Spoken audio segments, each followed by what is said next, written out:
Yesterday, we talked about how more of us should be using LinkedIn to bulletproof our careers. And today, I wanted to kind of dispel some of the myths or ease some of the concerns that many of you probably have about posting on LinkedIn. And actually, I forgot my notebook. Here we go. Okay. So, I think the biggest thing for a lot of people when we think of posting on LinkedIn, interacting on LinkedIn is like the fear of being cringe, right? Nobody wants to be seen trying. Nobody wants to be perceived by a lot of people. At least that's most people's kind of mindset around putting yourself out there. That's why it's so difficult. That's why it's difficult posting on YouTube every day, to be frank.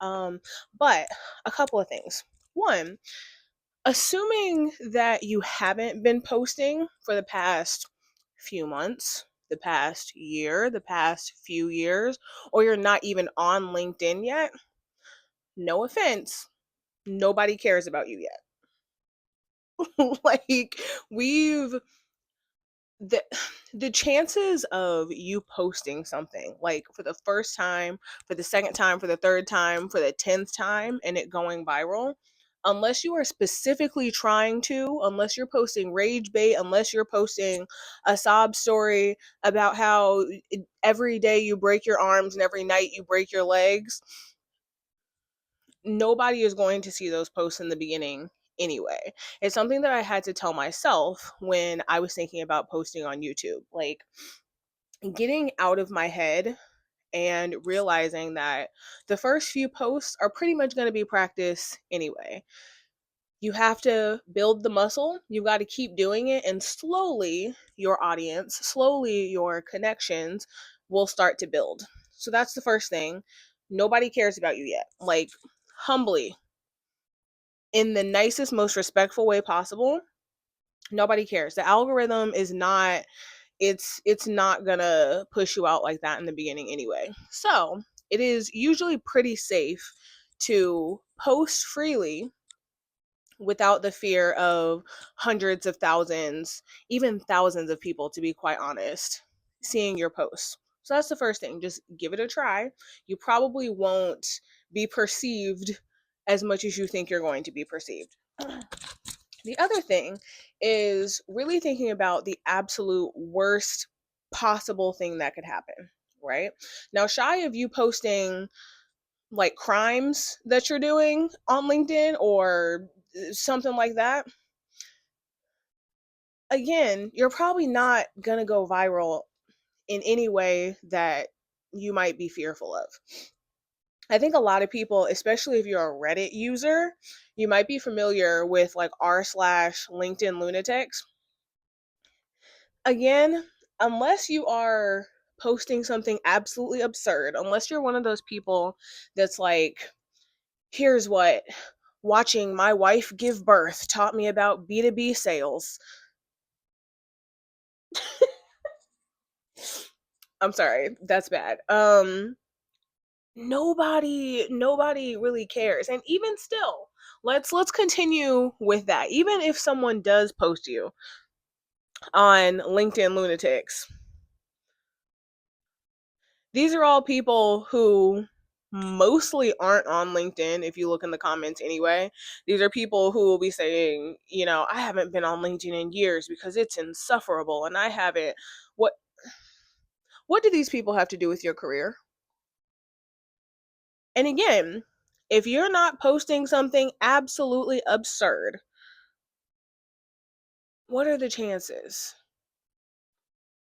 I think it's a risk versus reward thing. If you're posting regularly and one of your posts happens to get put on, again, I'm just using LinkedIn lunatics as an example, but if one of your posts happens to pop off on Reddit, but you end up getting a new job with great benefits, with coworkers that you like, with a good boss that's fully remote, that allows you to spend the time that you want with your kids, isn't it worth it? Just saying. I'm just saying. We gotta weigh the cost versus reward on stuff like this. I know it's scary. I'm scared posting these YouTube videos half the time, and this is fun for me. So I get it. I get it. The other thing is that instead of thinking of automatically making posts on LinkedIn, what you can start with, what you can focus on initially is smaller interactions with people. So rather than making posts that will be public to the entire LinkedIn platform, start with comments on other people's posts. Start with seeing somebody post something interesting and DMing them, being like, "Hey, I had questions about what you posted," or "What you posted was really funny," or "Hey, I'm from this area too. Have you tried such and such a restaurant?" Or "I used to live here," or "I see we went to the same university. Does such and such a professor still do XYZ?" Whatever it is, start with smaller human interactions and then work yourself up to posting. Again, the chances of something bad happening with those smaller interactions is so minuscule. I have seen people post private DMs publicly, but usually it's some creepy dude that's like telling some woman to, y'all know, LinkedIn can be crazy too. Y'all, I will let you imagine, okay? um So there's that part as well. You don't have to start big. We can start smaller and work our way up. The last point is that, and this kind of goes into the last one too, when you approach LinkedIn on a more human level than a like formal professional level, things get so much easier. The stakes are so much lower.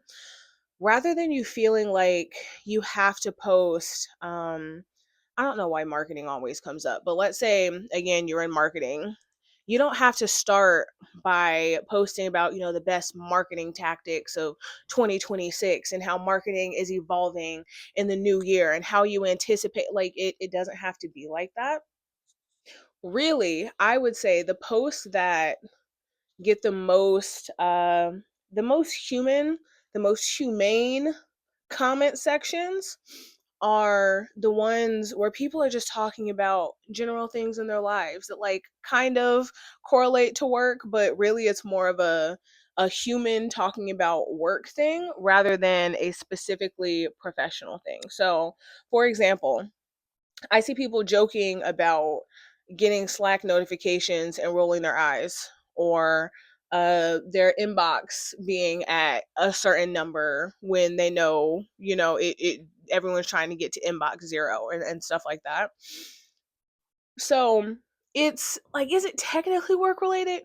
A little, but it's also just a human thing. Everyone has an opinion on whether you should be inbox zero or whether you should be, just read the messages that you absolutely have to, and you might have 30,000 emails in your inbox. And no, I'm not talking about myself. Why would you think that? Cool. Um so I hope that makes it a little bit easier, brings LinkedIn a little more to ground level, makes it a little less scary for you. Um yeah. Tomorrow, maybe I'll talk about something else, help dispel some more LinkedIn myths. I really really think that more of us should be leaning into LinkedIn. I don't want to say LinkedIn is a new frontier. It's been around for a while. Okay? People have been using LinkedIn for a long time to get start new careers, start new jobs, get promotions, make more money. I really think more of us should be on LinkedIn, and it doesn't have to be as difficult as you might think it is. It doesn't have to be as scary as you might be feeling. So I want more of us on LinkedIn. I want you on LinkedIn. Yes, you.